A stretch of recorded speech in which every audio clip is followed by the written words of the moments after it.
बहुत समय पहले की बात है।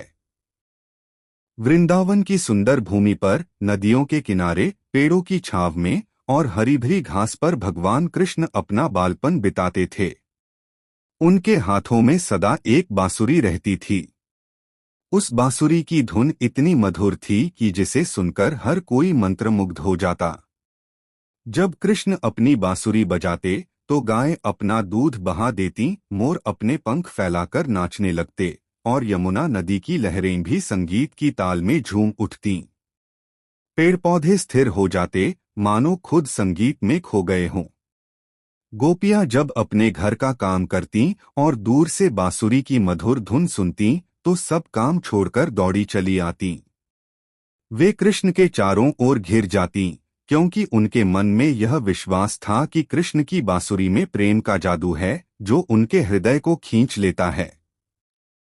एक दिन राधा ने कृष्ण से पूछा, कन्हैया, तुम्हारी बांसुरी इतनी प्यारी क्यों लगती है?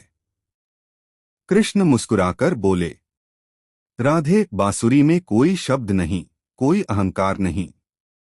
वह खाली है, इसलिए उसमें से दिव्य संगीत निकलता है। जैसे मनुष्य भी जब अपने अहंकार और स्वार्थ से खाली हो जाता है तो उसके अंदर से प्रेम और भक्ति की धुन बहने लगती है। यह सुनकर राधा और गोपियां समझ गईं कि कृष्ण की बांसुरी केवल वाद्य यंत्र नहीं, बल्कि प्रेम और भक्ति का प्रतीक है। और तब से लेकर आज तक जब भी कृष्ण की बांसुरी का नाम लिया जाता है तो मन में शांति, प्रेम और आनंद की धुन बजने लगती है। सीख, जैसे बांसुरी खाली होकर मधुर ध्वनि देती है, वैसे ही मनुष्य को भी अपने भीतर के स्वार्थ और अहंकार को खाली कर देना चाहिए। तभी उसमें से सच्चे प्रेम और भक्ति की गूंज निकलती है।